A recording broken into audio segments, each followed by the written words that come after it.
Sur la première, 7h35, Donald Trump, donc le candidat, avait affolé les scientifiques en déclarant que le concept de réchauffement climatique avait été inventé par les Chinois pour empêcher l'industrie américaine d'être compétitive.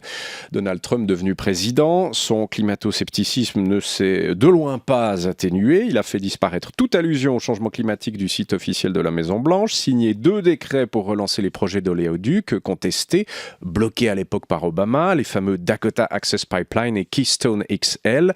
Ce qui remet d'ailleurs totalement en selle le pétrole et le gaz de schiste. Enfin, il est loin, Donald Trump, loin d'avoir abandonné l'idée de dénoncer l'accord de Paris sur la réduction des émissions de CO2.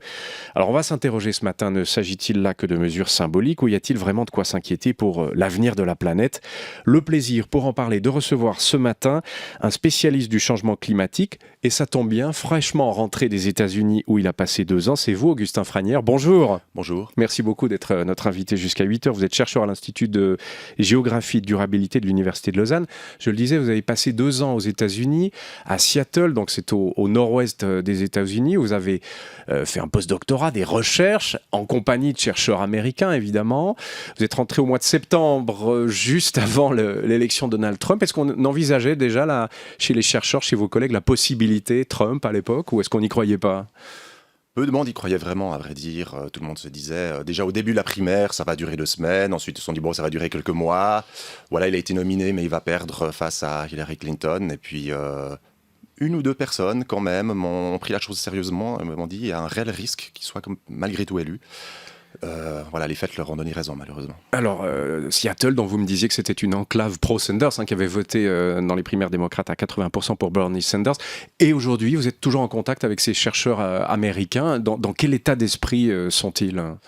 Alors, le moral est assez bas actuellement, effectivement. Donc, Seattle est une enclave très progressiste, comme la plupart des villes des côtes. C'est donc très dur pour eux de voir toutes leurs valeurs, tous les acquis être remis en question de cette manière-là. Il faut savoir que l'historique des États-Unis vis-à-vis de la question climatique n'est pas très facile. Pendant longtemps, sous l'ère Bush, principalement, les États-Unis ont traîné les pieds en ce qui concerne le climat. C'est le berceau du climato-scepticisme également. Et puis l'ère Obama a débloqué largement la situation, a ramené les États-Unis sur le devant de la scène au niveau de la diplomatie climatique également. Maintenant, on a l'impression qu'il y a un gros retour en arrière qui va arriver. Oui, gros retour en arrière avec cette parenthèse Obama, vous l'aviez dit. J'ai vérifié, c'était au mois de décembre, Trump, qui était élu, mais pas encore en fonction, avait demandé une liste de tous ceux qui avaient travaillé sur le réchauffement aux États-Unis, notamment dans le département de l'énergie. Vous avez vu passer ça, évidemment aussi, Augustin Franière. Est-ce que cette chasse aux sorcières a eu lieu ? Est-ce qu'on a des précisions sur cette liste ? Alors, on a quelques précisions. Donc, il y a eu beaucoup de spéculation sur une éventuelle purge qui pourrait avoir lieu.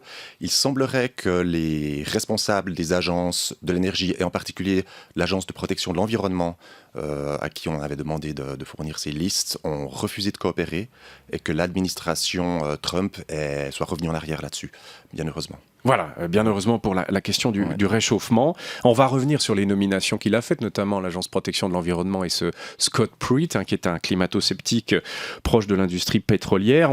On s'est beaucoup focalisé sur les décrets de Trump ces derniers jours, notamment le décret anti-musulman. En matière environnementale, ces premiers pas de président donnent aussi à réfléchir. Il y a notamment, et je l'évoquais en introduction, le projet de relance de ces 2 oléoducs, Dakota et Keystone XL. Le premier fait plus de 1000 km, 1500 je crois, et le deuxième part du Canada, où on exploite ces fameux schistes bitumineux dans l'Alberta, et va jusqu'au sud-est des États-Unis. En quoi est-ce mauvais, la relance de ces projets pour la question du réchauffement climatique ? Alors c'est déjà très, très mauvais symboliquement. Il faut savoir que le Keystone XL a été l'objet d'une bataille acharnée pendant des années entre l'industrie de l'énergie fossile et les environnementalistes. Donc ce pipeline a pour but de convoyer les sables bitumineux du Canada vers le sud des États-Unis pour ensuite les envoyer à travers le monde. Ces sables-là sont extrêmement, en tant que ressources énergétiques, sont extrêmement polluants. Déjà, leur extraction est polluante et ils émettent plus de CO2 que d'autres types d'énergie fossile pour une même énergie produite. Donc, c'est assez catastrophique en termes climatiques si on commence à exploiter massivement ces sables-là. Ensuite, il y a toute la charge symbolique, justement, qui est extrêmement importante, parce que c'était une grande victoire des pro-environnement et des des gens qui promeuvent le combat contre le réchauffement climatique. Le fait qu'Obama ait mis un arrêt à la construction et à ce projet de pipeline était une grande victoire qui est totalement remise en question aujourd'hui. L'autre pipeline du Nord Dakota est aussi associé à des revendications des natives, c'est-à-dire des populations indigènes, indiennes, voilà, c'est des ça, autochtones. Native Americans. Voilà, ouais. exactement. Dans la région, qui estiment que ce pipeline empiète sur leur territoire et met en péril les valeurs sacrées du pays et de leur territoire. Et il y a eu d'énormes manifestations. Donc là, les enjeux aussi sont importants. Alors, vous le dites, hein, vous insistez sur cette question du symbolique. C'est un peu la question qu'on se pose. Est-ce que l'effet Trump sur l'environnement, puisque c'est de ça dont on parle ce matin, le réchauffement climatique, sera avant tout symbolique, ou est-ce que véritablement là, il va y avoir un retour en arrière, un gel des budgets, un gel de l'embauche des chercheurs, un gel des recherches en la matière, clairement? Est-ce que ça, on peut déjà le dire, Augustin Franière? Je pense qu'on peut le dire. Donc il a les moyens de vraiment faire du mal, même si par ailleurs il y a aussi des raisons de ne pas être trop pessimiste. On pourra y venir. Oui, il ne faudra quand même pas être trop anxiogène ce matin. Mais effectivement, les 3 gros domaines d'action dans lesquels il pourrait vraiment ralentir tous les progrès qui ont été faits ces dernières années concernent les lois et régulations qui ont été mises en place par Obama. Certaines sont très faciles à annuler, simplement d'une signature. D'autres prennent beaucoup plus de temps parce qu'il faut les remplacer par des nouvelles régulations à la place et ça peut prendre des mois, voire des années. Et on sait qu'il a la signature facile. Il a la signature facile. Les 2 premières semaines de sa présidence ont montré qu'il était fermement déterminé à tenir ses promesses, malheureusement. Donc je pense que ces promesses... En ce qui concerne le changement climatique, il y a probablement des choses qui vont tomber ces prochains temps. On peut s'attendre à ça. Donc, loi et régulation. Un deuxième domaine, c'est effectivement couper le financement de la recherche. Il a menacé de le faire pour la NASA. Mais par exemple, donc toute la recherche climatique, la NASA, ça représente environ 2 milliards de budget par année pour la recherche climatique. Oui, la NASA fait de la recherche qui est en matière de réchauffement. Elle n'étudie pas seulement les autres planètes, l'espace, etc., mais aussi notre planète à nous et son climat. Et elle fournit des données extrêmement importantes pour les chercheurs du monde entier. Parce qu'avec le réseau de satellites, on peut mesurer la température de l'océan, le retrait des glaces, tout un nombre de paramètres essentiels pour la recherche mondiale sur le changement climatique. Donc, si les budgets sont coupés là, ça aura des impacts bien en dehors des États-Unis. Un changement de cap qui, effectivement, vous le dites, aura des effets bien au-delà des frontières américaines. Les États-Unis sont essentiels, par exemple, en matière de base de données climatiques indispensables à la recherche dans le monde entier, c'est juste? Alors, les chercheurs du monde entier utilisent les données climatiques américaines, effectivement. En Suisse aussi, donc, évidemment. En Suisse aussi, oui, tout à fait. Donc, bon, la science en général et la science climatique en particulier est très internationale. Donc, ce ne sont pas les seuls à produire des données. Il y a aussi un gros centre, par exemple, le Met Office en Angleterre. Il y a au Japon aussi un centre important qui fournit des données environnementales et météorologiques. Mais les États-Unis sont un pourvoyeur extrêmement important.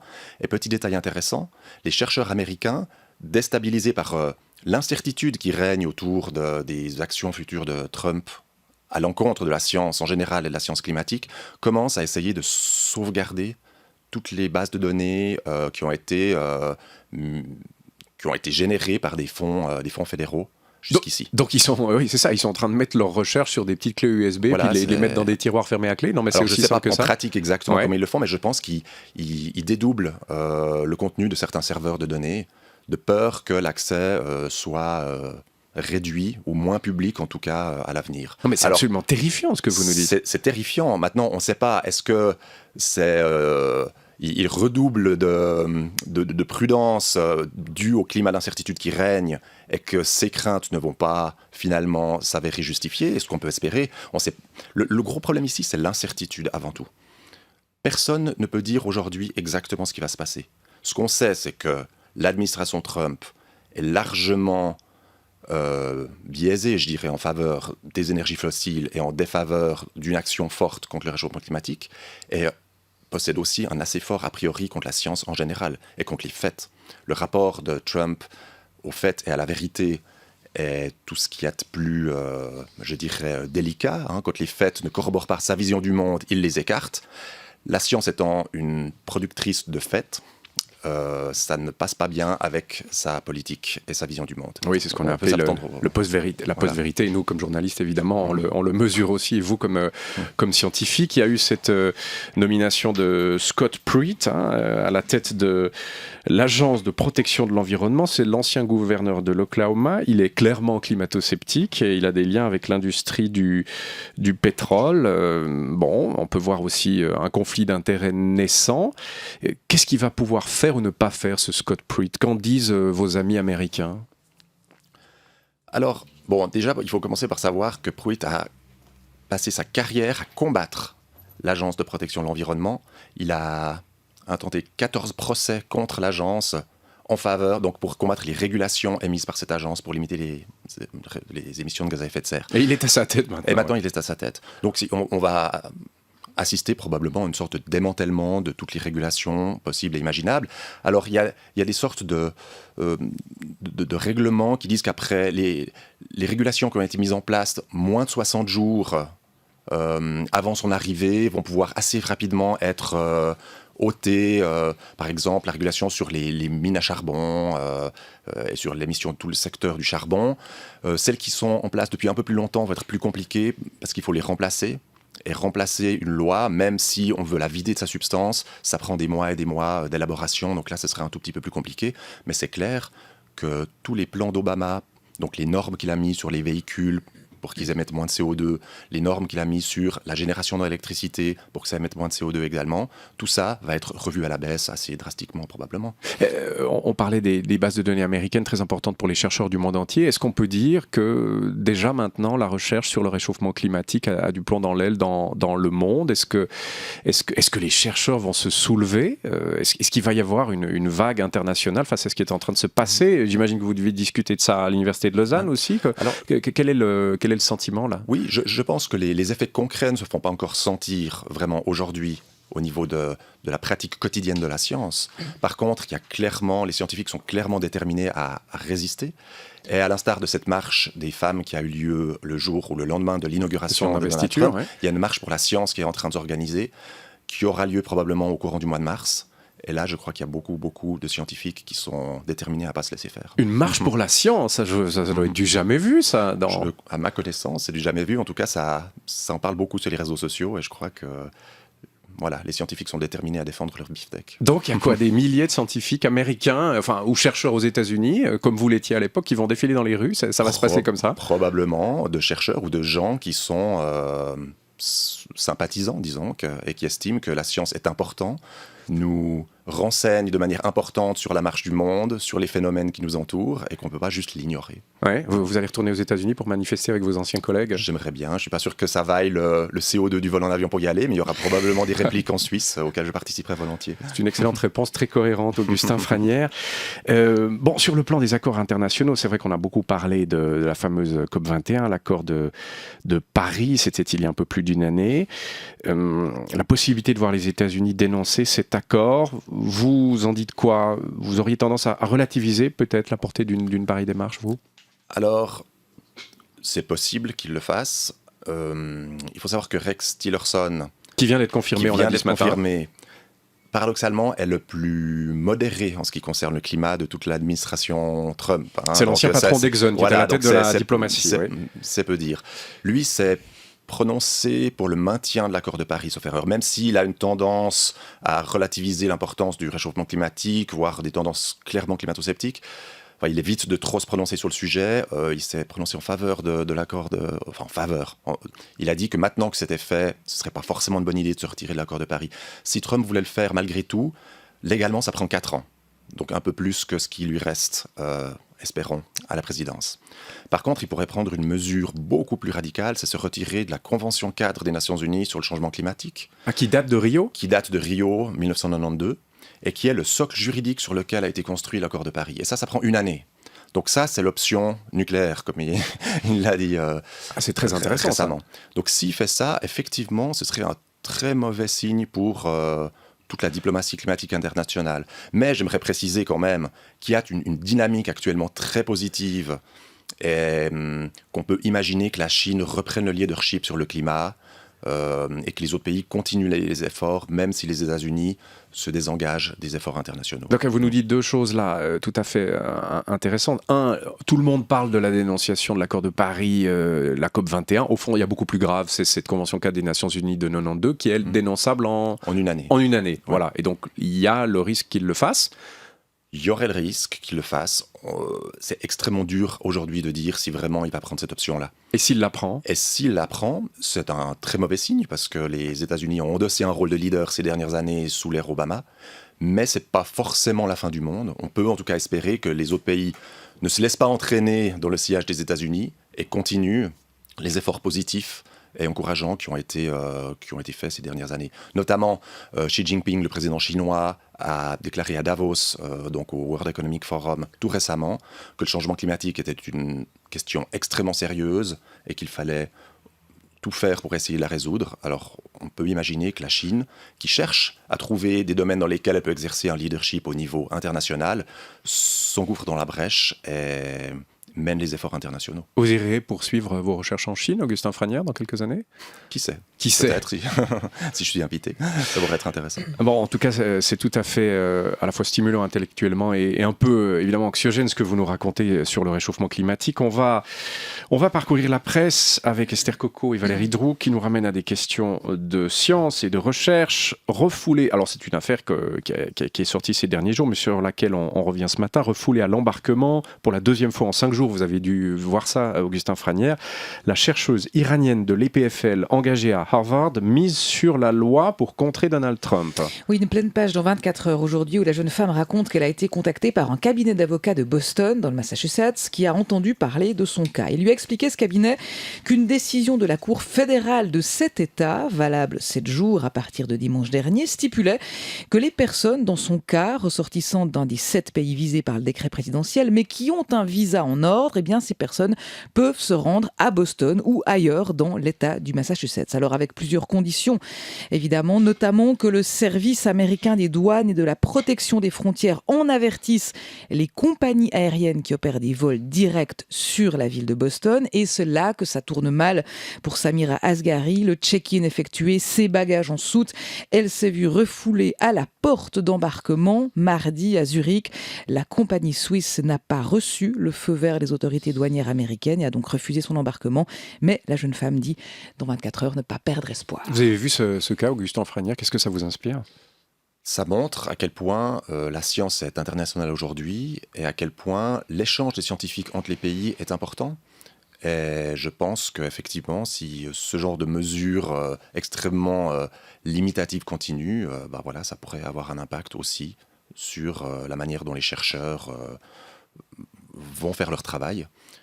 Dans un sens comme dans l'autre. Il y a d'ailleurs des chercheurs américains, à ma connaissance, qui ont aussi contacté les PFL pour essayer en se disant, voilà, avec ce climat-là, on ne peut pas rester aux États-Unis, il faut qu'on essaie d'aller ailleurs. D'ailleurs, les PFL confirment avoir reçu des offres. On entendait ou on lisait une interview de Martin Fetterly hier dans la presse qui disait qu'il ne voyait pas ça d'un très très bon œil, forcément, cet appel d'air en direction de la PFL. Bien sûr. Après, il y a des questions politiques là derrière. Est-ce que la Suisse veut jouer le rôle de refuge pour les réfugiés scientifiques en provenance des États-Unis? Je ne suis pas sûr que ce soit un rôle qu'on ait envie de jouer.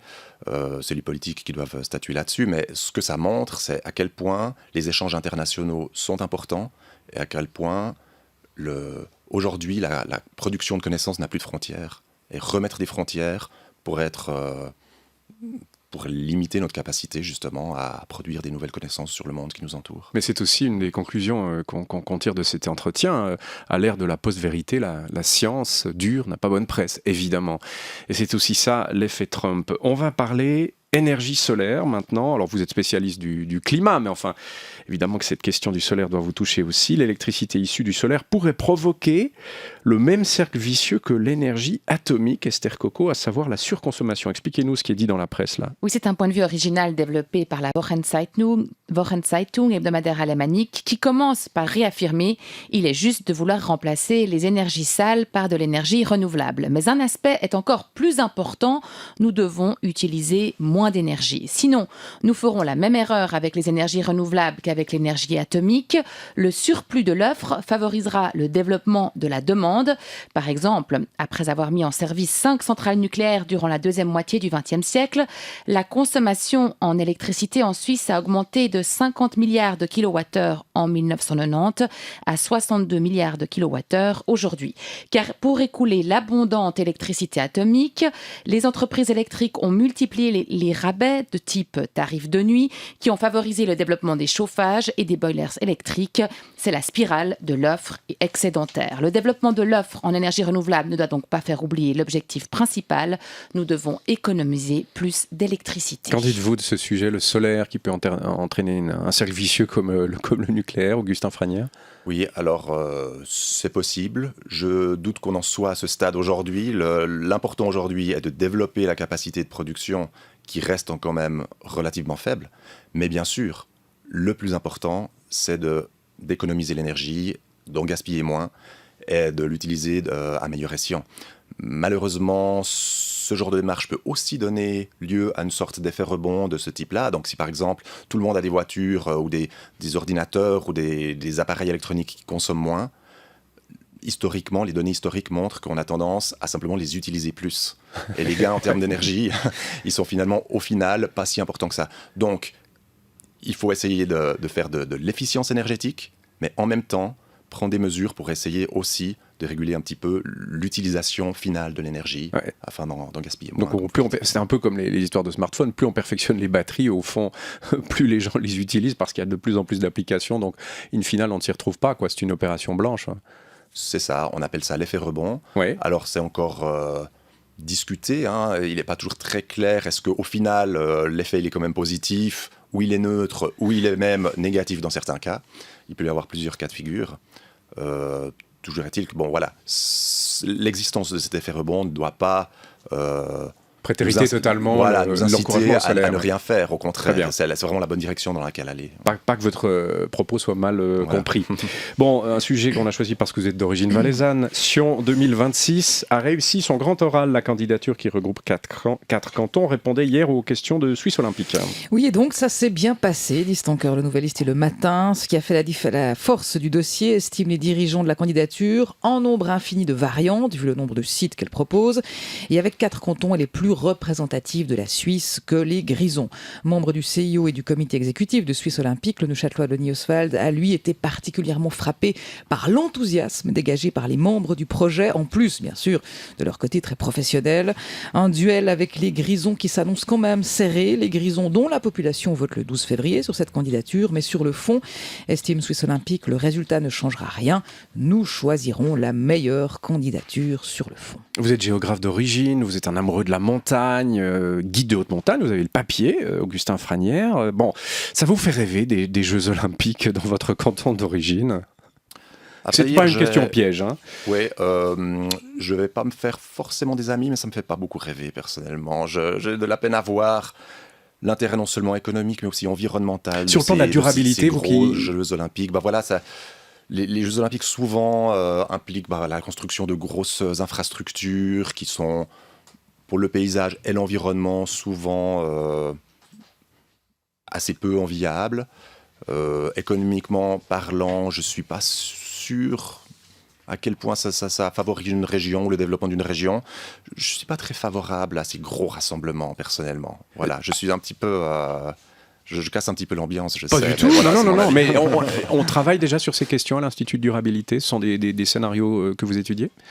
Alors, à ma connaissance, dans notre institut, personne ne travaille exactement sur ce scénario-là, ni sur les Jeux Olympiques en général, mais il doit bien y avoir des études qui se font, mais j'en ai pas connaissance, désolé. Mais en tout cas, vous avez un avis très clair et vous ne vous faites pas forcément des amis en Valais. C'est comme ça. Merci beaucoup, Augustin Franière. Vous êtes donc chercheur à l'Institut de géographie et de durabilité de l'Université de Lausanne, de retour de Seattle. Merci d'avoir été notre invité. Merci.